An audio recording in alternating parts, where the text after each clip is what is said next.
Hello from Ottawa in Canada. Hello from the capital of Canada, Ottawa. I'm Patrick Hughes and this is Planet Patrick.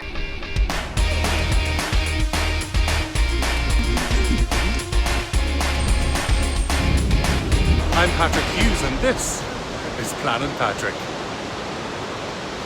Yes, you're right, I should be going to a museum. There are a range here in Ottawa, but instead I'm going to the outlet mall to do my Christmas shopping. That's the reality. My Uber's here and I'm not in the lift yet. Quick! I think he's here already. I thought this guy was for me and he thought he was for me, but no. This might be him. Okay. Fraction of seconds, you know? I know.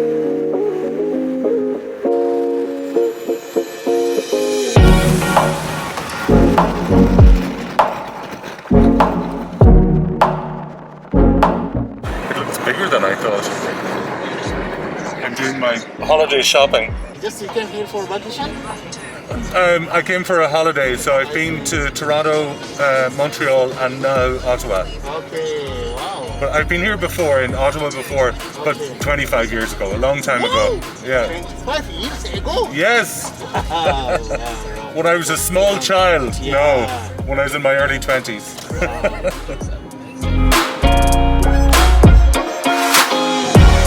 You know you're in Canada when there's a stand that's selling beaver tails. Delicious. Anyway, this is Tanger Outlets, big outlet mall. It looks a bit bigger than I was expecting. When I looked it up online, I only saw like a list of about 10 or 15 things, but it looks much bigger than that. So, let's go and explore it.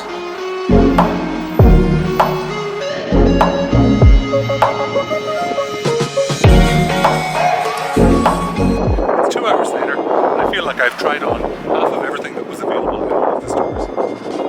The weather is starting to turn. That's a great big dark sky.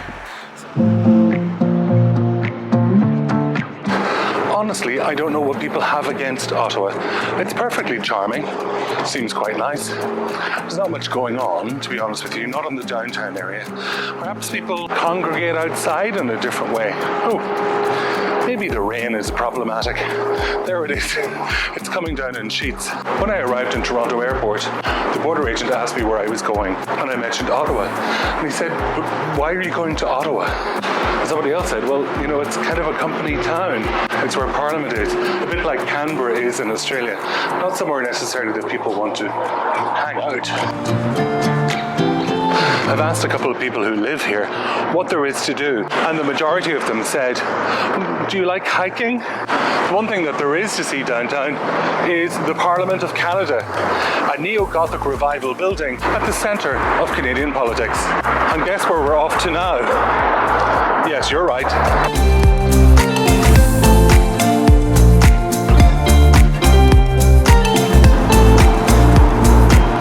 Under normal circumstances, it is quite possible to do a tour of the Parliament of Canada.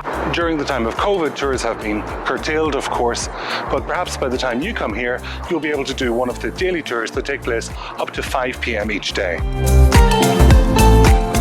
I've been here once before when we came here with the Lagan Company of Riverdance the Show. It might have been in 1999, I'm not sure. The architecture feels familiar, and I think it feels familiar for two reasons.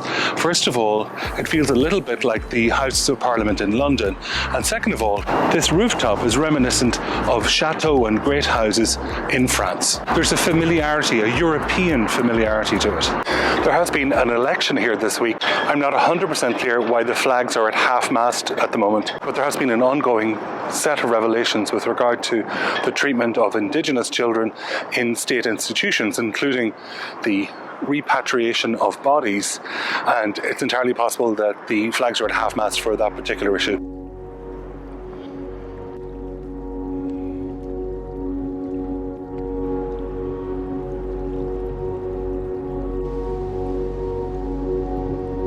It's about 5:30 p.m. on a Friday evening when I'm filming this, and I'm struggling to think of another capital city off the top of my head which would be quite so quiet as this one.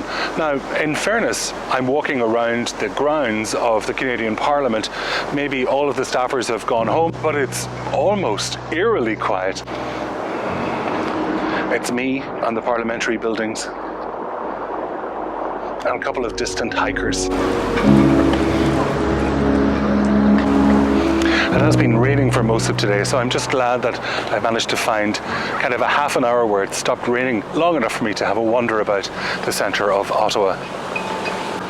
Saying that as somebody who's Irish, I'm always prepared for the rain. There's always a brolly or a rain jacket somewhere in the bag.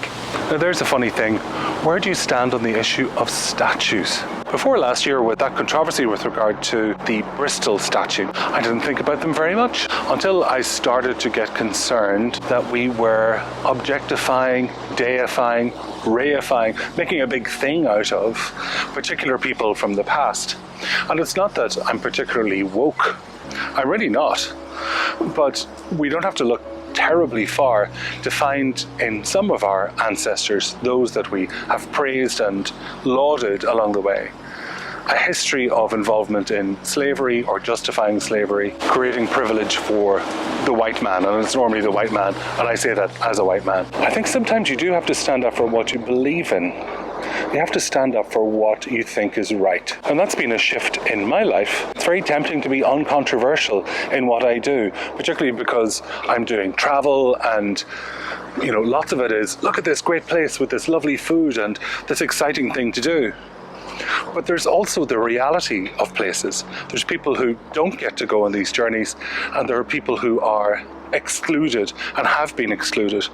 And I think it's reasonable along the way to call that out, or at least to ask questions about it. I think nobody can say it's wrong to ask questions. Questions are, after all, at the heart of what travelling is. The distinction between me as an Irish person standing here in Canada, or anywhere else for that matter, and thinking about what's different.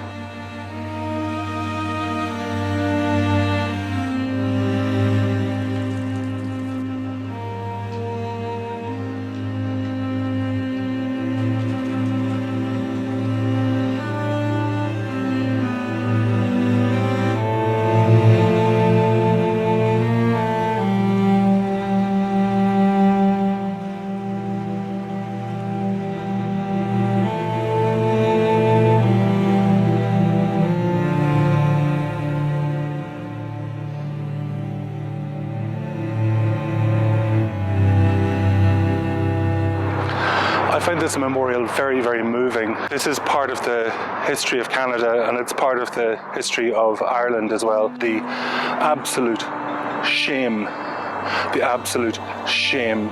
with which children and young women were treated. Power has a lot to answer for. Actually, they were only doing their best is what sometimes you hear said. You won't hear me saying that. Each pair of shoes perhaps represents the life of one young person who died under the care of the state, and frankly were underserved, and who frankly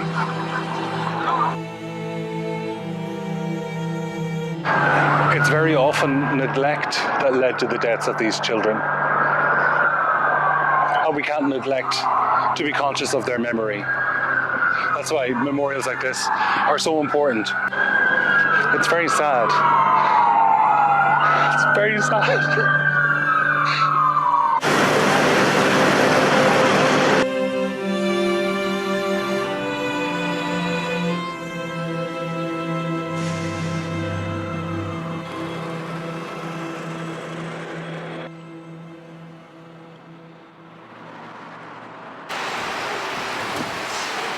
Thank you so much for joining me for this episode of Planet Patrick from here in Ottawa, the capital city of Canada. I'm so glad you could be here.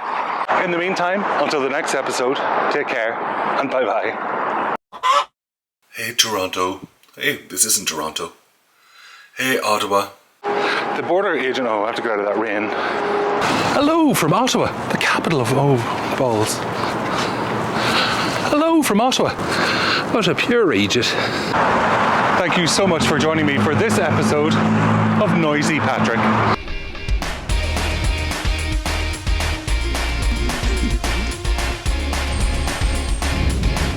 I'm Patrick Hughes and this is Planet Patrick.